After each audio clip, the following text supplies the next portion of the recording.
guys, this is Vandana Bisht and welcome to my channel Maths Adda. So guys, आज हम करेंगे class 10th NCERT maths का chapter 3 की exercise 3.1 का question number 1.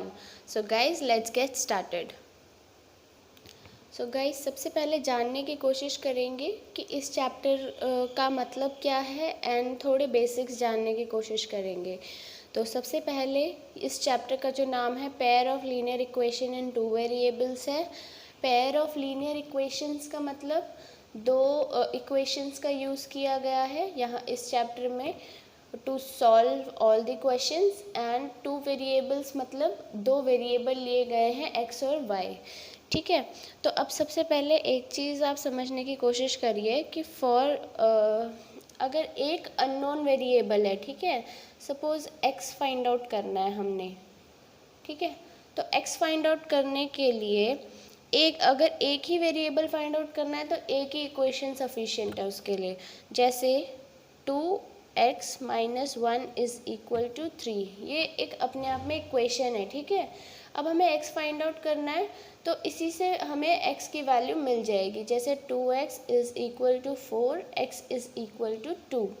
But अगर मैं कहूँ कि मेरे पास दो वेरिएबल्स है तो दो वेरिएबल्स के लिए हमें यहाँ पे दो इक्वेशंस की ज़रूरत हमेशा पड़ेगी. तो ये कह सकते हो वन वेरिएबल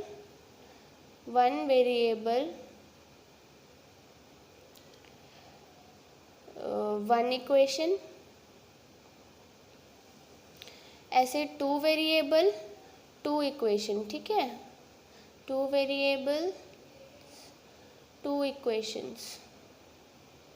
अब दो इक्वेशंस जैसे मान लो x + y = 10 है एक इक्वेशन, दूसरी है x - y = 4 and we need to find out the value of x and y. So we will solve these two equations by elimination method. तो दोनों को अगर मैं प्लस कर दूँ इक्वेशन को तो ये क्या हो जाएगा, ये y से y कट जाएगा, ये हो जाएगा 2x = 14 और x = 7. सिमिलरली अगर मैं x की वैल्यू इन दोनों में से किसी एक इक्वेशन में पुट कर देती हूँ, जैसे इसमें कर देते हैं x - y = 4 में करती हूँ, तो 7 - y = 4 एंड y = 7 अगर मैं इधर ले आती हूँ तो ये हो जाएगा y इस तरफ है एंड 7 इधर आएगा तो ये हो जाएगा 3. ठीक है, तो ये हमारे x की भी वैल्यू फाइंड आउट हो गई और y की वैल्यू भी फाइंड आउट हो गई. ठीक है, अब एक general form of linear equation होती है इन टू वेरिएबल्स. तो वो कुछ इस तरीके से होती है जनरल फॉर्म. ठीक है, तो a1x + b1y + c1 = 0 and a2x + b2y + c2 = 0. तो इस फॉर्म में हमें लीनियर इक्वेशंस को लिखना है जब भी हमारी लीनियर इक्वेशंस की बात होगी, और जब दो इक्वेशंस की बात होगी तो इनकी जनरल फॉर्म कुछ इस तरीके से होगी. ठीक है, अब हम देखेंगे कि कितने टाइप की हमारे जो है इक्वेशंस होती हैं. सबसे पहले वो इक्वेशंस हमारे तीन केस बनते हैं. सपोज़ एक ग्राफ है, ठीक है, तीन ग्राफ ले लेते हैं. दो लाइंस की इक्वेशन या तो ऐसे इंटरसेक्ट करेंगी एक पॉइंट पे, ठीक है, या तो फिर वो इंटरसेक्ट नहीं करेंगी किसी भी पॉइंट पे, या फिर वो जो है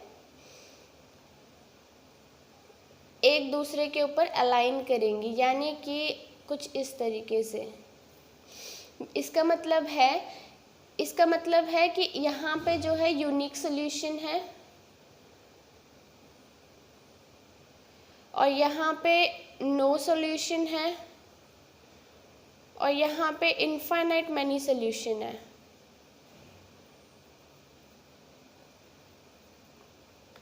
ठीक है गाइस, तो ये हमारी हो गई कंसिस्टेंट इक्वेशंस, ये हो गई इनकंसिस्टेंट इक्वेशंस, ये हो गई कंसिस्टेंट इक्वेशंस. कंसिस्टेंट वो होती हैं कंसिस्टेंट, इनकंसिस्टेंट और कंसिस्टेंट। कंसिस्टेंट इक्वेशन वो होती है जिसमें हमें सोल्यूशन मिलता है, इनकंसिस्टेंट वो होती है जिसमें कोई सोल्यूशन नहीं होता। ये कंसिस्टेंट है क्योंकि इसके बहुत सारे सोल्यूशंस हैं। अब इसकी कंडीशन होती है पर्टिकुलर, ये जो आप देख रहे हैं ना कोफिशिएंट्स, अगर a1 upon a2 is not equal to b1 upon b2 होता है तो हमारा यूनिक सोल्यूशन होता है, ठीक है। और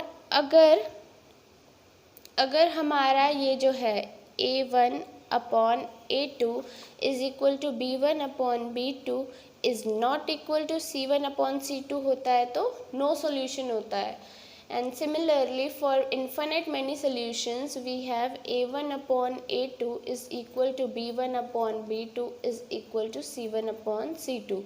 infinite many solutions में सब कुछ सेम होता है तभी वो एक दूसरे के ऊपर कोइंसिडेंट काइंड ऑफ होती हैं या अलाइन करती हैं।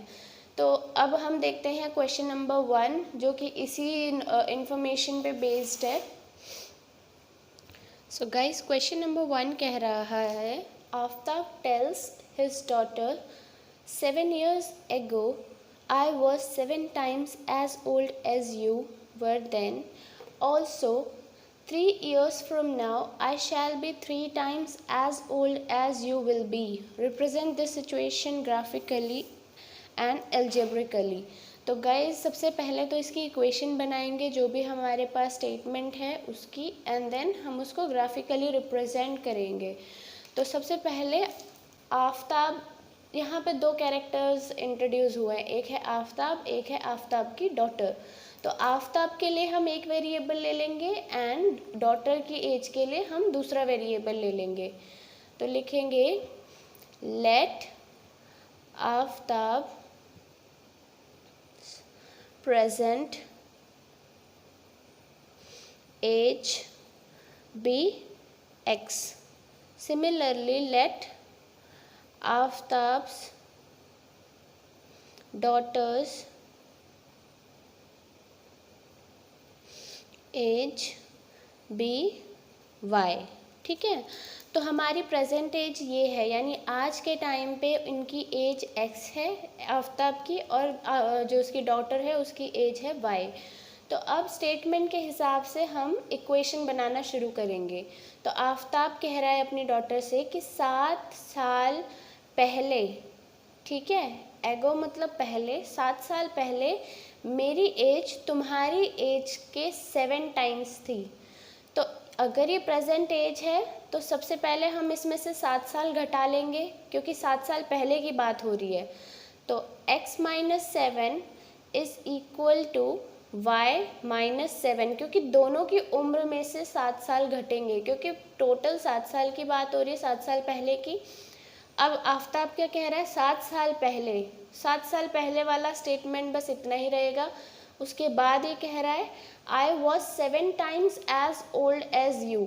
तो आफ्ताब जो है 7 टाइम्स है अपनी डॉटर की एज का, ठीक है। तो ये हो गई हमारी पहली इक्वेशन। इसको सॉल्व कर लेंगे, मतलब मिनिमम फॉर्म में, जनरल फॉर्म में ले आएंगे। 7y minus 49 x minus 7y is equal to, इस तरफ आके हो जाएगा 42, या इसको ऐसे भी लिख सकते हैं x minus 7y minus 42 is equal to 0। ये हमारी गाइस पहली इक्वेशन है। अब सेकेंड स्टेटमेंट देखते हैं। Also 3 years from now. अब गाइस फ्रॉम नाउ मतलब प्रेजेंट से 3 साल आगे की बात हो रही है, इसमें 3 साल ऐड मत करना। वो कह रहा है आज से 3 साल बाद, यानी 3 साल आगे। तो सबसे पहले आज की डेट लिख लेंगे, आज की जो उनकी उम्र है। 3 साल आगे की बात हो रही है, 3 years फ्रॉम नाउ, ठीक है, दोनों के बीच में equal. I shall be 3 times as old as you will be, यानी I shall be 3 times old as you will be, ठीक है। तो आफ्ताब की एज 3 गुना होगी अपनी बेटी के। तो ये हमारी सेकेंड इक्वेशन है, इसको भी मिनिमाइज कर लेंगे सॉल्व करके। तो ये 9 और x minus 3y minus 6 is equal to 0। तो गाइस दो इक्वेशंस हमारे पास आ चुकी हैं। अब इनको एल्जेब्रिकली हम सॉल्व कर चुके हैं, अब हमें ग्राफिकली इनको सॉल्व करना है। तो सबसे पहले ग्राफिकल रिप्रेजेंटेशन देखते हैं कैसे होगा।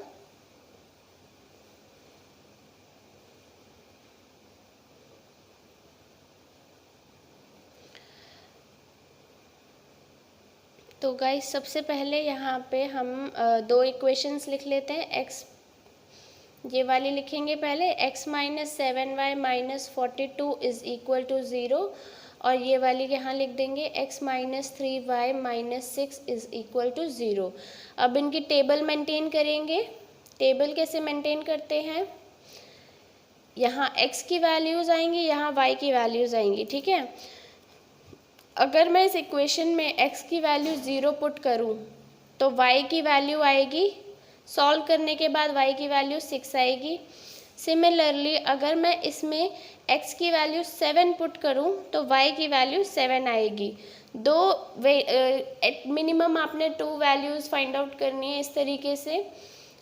सिमिलरली ये वाली टेबल मेंटेन करेंगे x y की, x y अगर x की वैल्यू 0 पुट करेंगे तो आंसर आएगा y का -2, एंड अगर x की वैल्यू 6 पुट करेंगे तो आंसर आएगा 0।